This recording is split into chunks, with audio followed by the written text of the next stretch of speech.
This feature, Clare Women in Business, is funded by Comishún Naman with a television licence fee.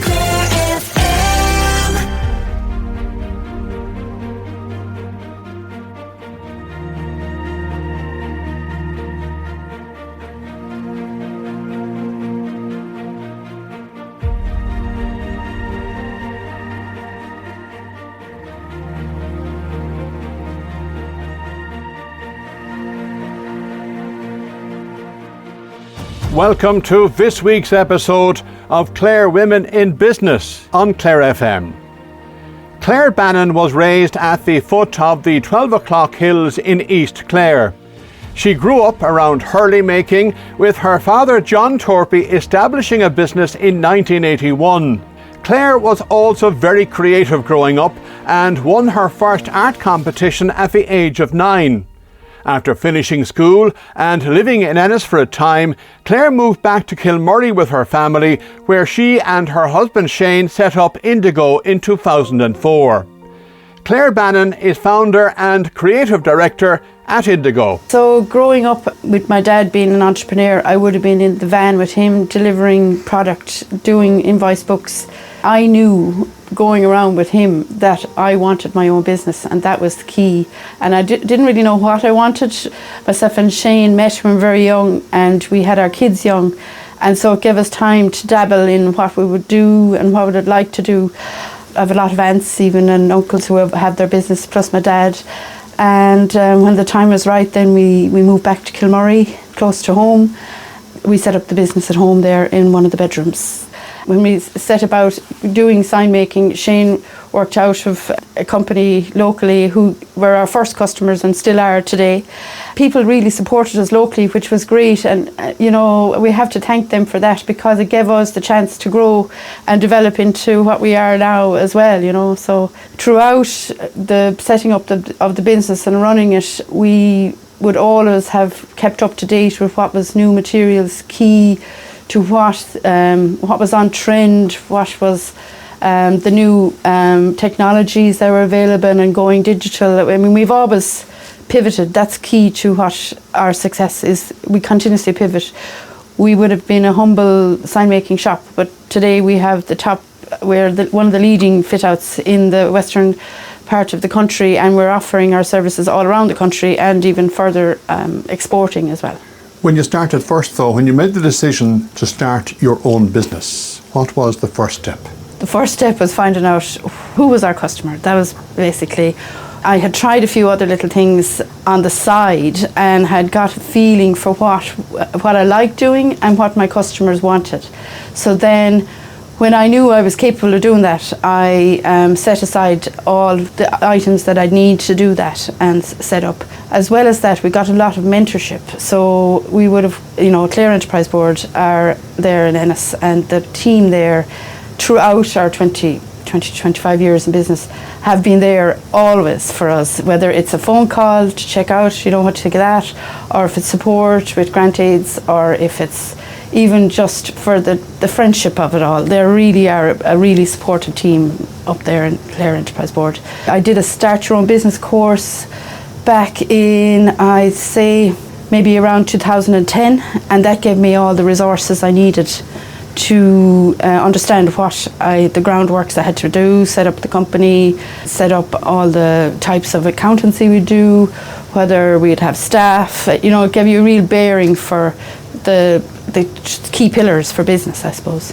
When you started then, it was a room at home. Yeah. Like many small businesses, many small successful businesses start, it was a room at home. Yeah, it was a room at home, and people would call, and we had a small family, as I said, and people would call all hours of the day and night, and they'd call and we'd have the chats as well. It was all very much very enjoyable, and making our family business grow as well. But it got to the point where we needed to separate both, and so we moved to Shannon in 2008. Here in Smithstown Industrial Estate. There we had more space, we could take on staff, we could grow again in that we'd have a showroom, or we'd have a place for people to visit. We also got the opportunities when we came to Shannon to widen our customer base into the corporate customers. So, Shannon with Shannon Industrial Estate and the airport and the whole Limerick City and Galway, were our customer base for a long time, as in multinationals, American companies. So we would go in, we would study their branding and their culture, and we would develop their buildings and interiors to suit. So you might have their mission statements, or you might have their strategic pillars, and we would make them creatively on the walls and embed them in the companies. We also we're the first company to create visual management products and accessories. So we have all the machines here. I have the creative side. Shane is a toolmaker by trade. So he, between the two of us, I design it, he makes it. And so we were creating novel products around visual management and lean process and things like that. That then grew us into even more interesting materials, and people just started asking us, if you can do that for me, can you do up our canteen, can you do up our office? So that has led us on to interior design and now fit outs, and we also supply all the furniture. So if you're doing up an office, we have a turnkey now where you come and ask us, can we do this for you? We sit down, do a little workshop with you, figure out what you want, what your culture is, what would you like.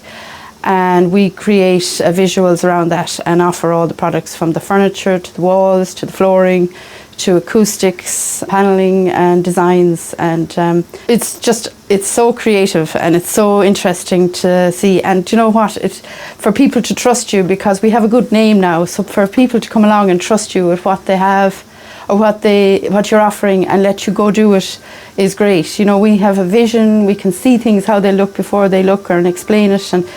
And because we design and create everything, if something doesn't suit, well, then we just design it again or make a change. We're very much in control of our own designs. And because we manufacture it all, we can manufacture it to your spec and your custom fit out. You've come a long way from the early days when you were doing a small bit of branding or maybe stickers for a rally car. Yeah.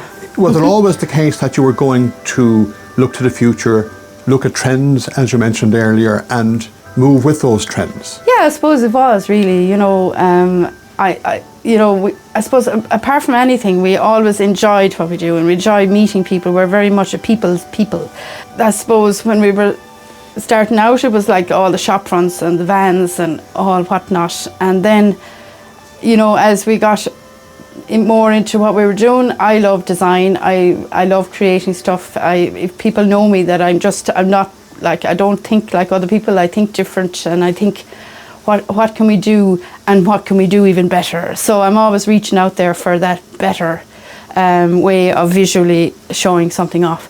So yeah, I've always been interested in interior design, and then for it to grow that direction is very natural. And because we've all the capabilities between large flatbed machines, lasers, CNCs, we have the capability, we always said that we would be self-sufficient. So at least if we think of something crazy, which we often do, Shane has the battle of trying to figure out, Claire has promised this and it's going to look great, and then he has to figure out, I have to make that now, what way will we do it, So there's a lot of passion in what we do, because we both want the best for the customer as well, In 2008, the big decision to move to Shannon, out from the back room at home to the shed to your own premises.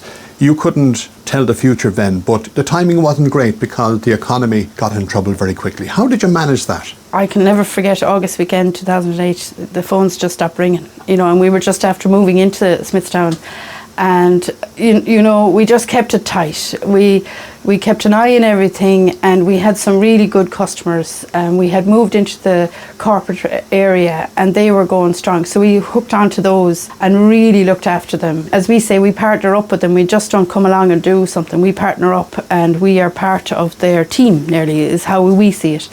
And I suppose we rode the storm is what we did.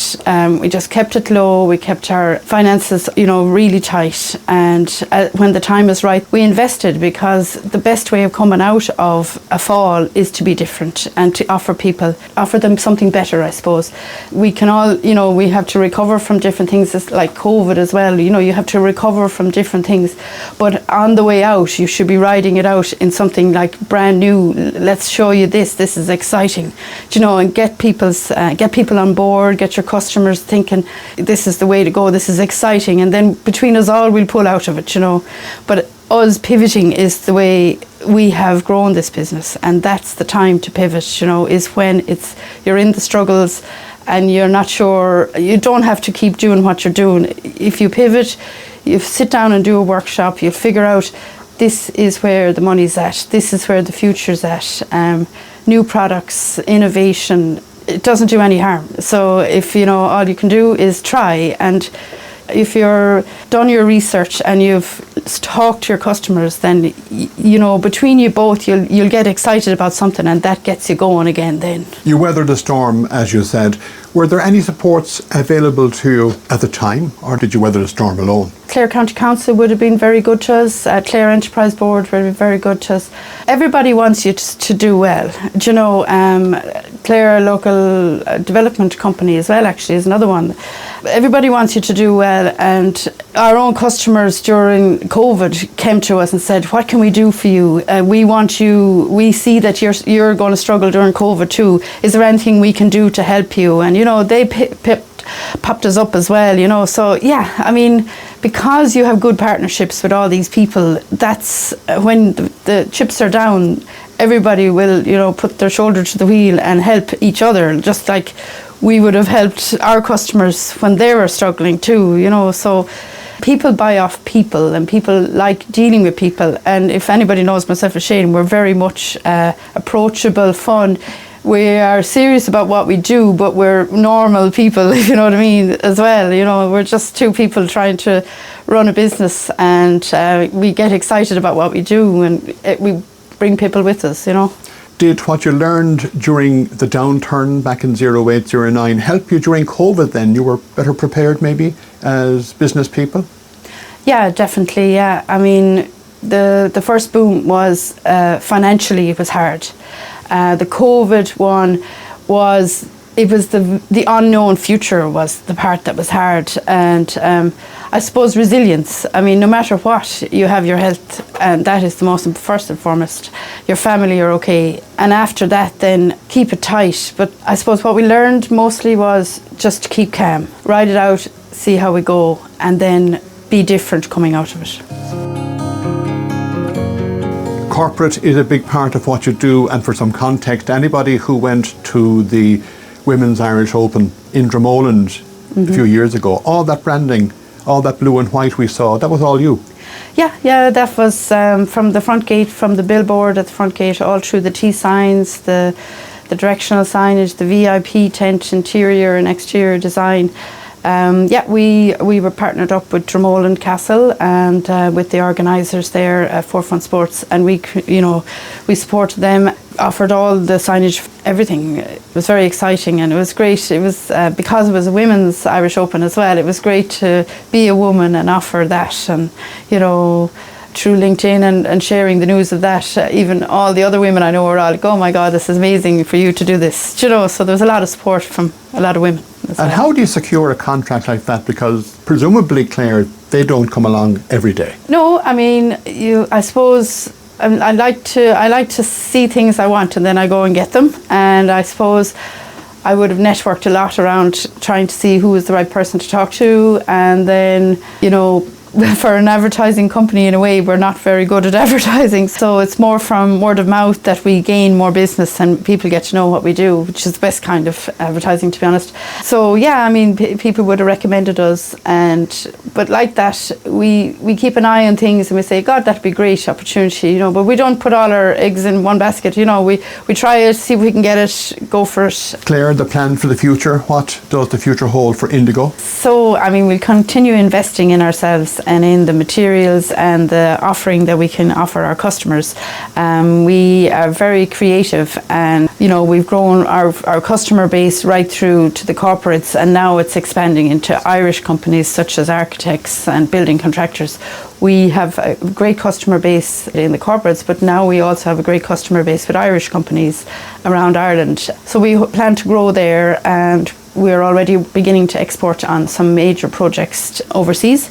So that's exciting for us. We're taking on new staff at the moment as well. So we work smart in a way that we haven't got time to waste because we have only got a small team. So we work on projects that we are interested in, and then we build and put all our emphasis in those. There's a lot of excitement around the new products that we've added, and we have invested this year in a new machine that can offer even more larger designs and building specs. But I suppose to be able to offer a full fit out service when it comes to commercial offices and canteens, receptions, that's the future of Indigo. That was Claire Bannon, founder and creative director at Indigo, based in Shannon. We'll be back next week with another episode of Clare Women in Business. This feature, Clare Women in Business, is funded by Coimisiún na Mban with the television licence fee.